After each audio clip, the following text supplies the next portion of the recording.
Right, Georgia Tech head coach Jeff Collins. Coach, if you could open us up with some remarks before we have any questions. Excuse me. Another one-score game, 3-point game. Guys battled, they fought all the way until the end.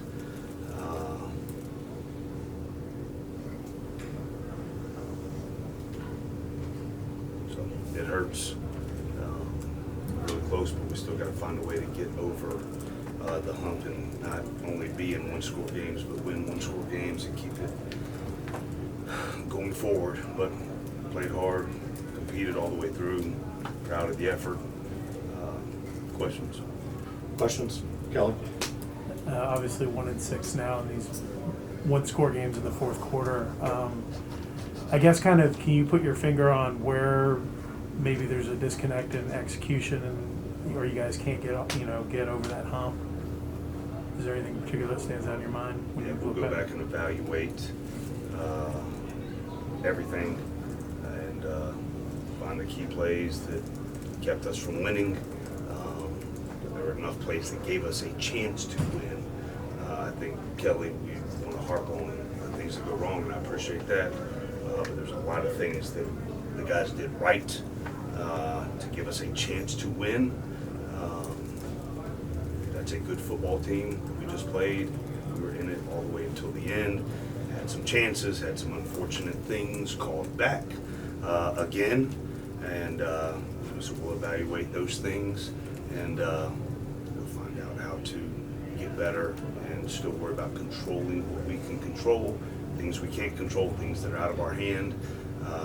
Can't do anything about those and keep it moving. Okay. What was your thoughts about just how the secondary played? Say it again, Ken. The secondary seemed like they made some nice plays, but also got caught. And Yep. curious, overall, what did you think of how Yeah, they so played? there was one. I thought there's been some times where some explosives have come with some busted coverages or some new things that were affecting us. But today there was only one. We played, I won't tell you the term that we use, we played incorrectly, gave up an explosive play. You can't do that, against a receiver as good as Rambo. But the rest of the game, I thought they were executing. For the most part, there were two crack replace deals that hurt us. They were digging out the safety, and then they would crack and go and things like that. So and we just got the biggest theme going into this week is big time players make big time plays, and we've got some really good players and made their share of plays today, and got to find ways to not give up plays as well. Go, John. Offense really just kind of seemed to struggle in the fourth quarter. Can you talk a little bit about what Miami might have done differently, or what you guys weren't doing? Well, there were some big plays that were called back, big explosive plays that were called back. So we'll go through and look at some of the reasons why and get those addressed. But there were some things that we were doing really well that hurt.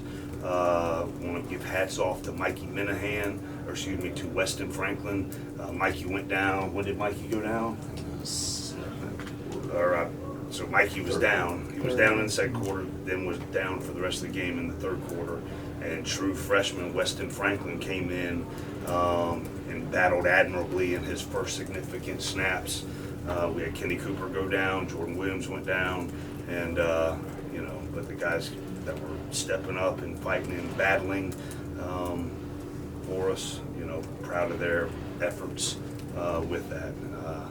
Henry Freer had to step in for Kate Long. So we had some key spots, and especially the guys that are getting the ball to the punter and to the quarterback was some of their first significant action, and proud of what they did to go in there and battle unexpectedly. Kelly. I imagine the frustration level has to be pretty peaked from both yourself, the team, and the coaches, like just being so close and not being able to get over the hump. How do you, I guess, approach dealing with that, manage that, and even internally for yourself, manage that? Yep. So the biggest thing, Kelly, and I'm sure you noticed this about me, I've got a tremendous amount of confidence in myself, a tremendous amount of confidence in the abilities, and it's based on demonstrated ability. Our last year at Temple as the head coach, we were winning those on the regular, found a way to get past not only winning those close games, but then turning those close games and creating margin to create blowouts. We're right there. We have developed this program through culture and recruiting and development and all of those things to put us in a position to be in these games. And now the next learning curve is to get us past where now we're on the other side, and then we create even more margin where it's big wins, not close wins or close losses. But we're really, really close, and it's a play or two here and it's a play or two there. It's some things that are outside of our control that we just got to make sure we're creating margin so that things that aren't in our control don't affect us in such big ways. They did today, they did last week, and we'll continue to battle, we'll continue to fight, we'll continue to build, we'll continue to grow. But I just told the guys in there, the way they're preparing to be in these games, the way they're playing and fighting to be in these games is the right way to be. And it's the right way to prepare, and it's the right way to fight, and it's the right way to battle, and it's the right attention to detail, all of those things. Then, when we get a chance, we have to make plays that create margin. But that group, I love them. I would not trade that group for anybody else. I love coaching them. I love coming to work every single day with them. And there's a lot of people out there should be very, very proud of who they are as young men, as individuals, as a team that is trying to fight through and get us to the next step, and we're right there.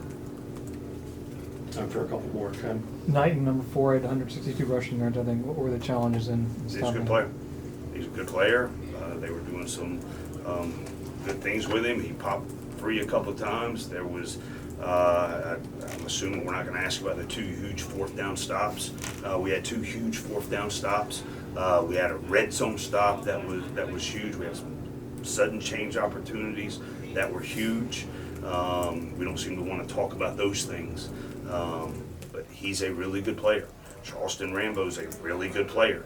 And we just have to put ourselves in position to not let them affect us like they did. But they're good players, and they did a nice job today. Kelly, last one. Can you talk about the takeaways? You had 3 plus the pick 2 by Wanye, which Yep. is the 4th that doesn't go on the stats. But it seemed like that was the great equalizer, or in the first half of the game especially for you Yep. guys. And it always is. Creating turnovers is always the equalizer. That's why we preach it so hard. That's why we talk about it so much. That's why we practice it so much. And there's certain days that it happens more than others, and today was one of those days. And obviously when we get those, you got to capitalize on them. I don't know that we did that every single time, but when we get those kind of turnovers, we have to maximize the effect on them. But that was 2 good teams battling today. A lot of really good players battling today on both sides, and we just came up a little short. And we'll find a way to get back like we've always done, and find a way to turn the corner and create margin for ourselves so that we can do that. Thanks, Coach.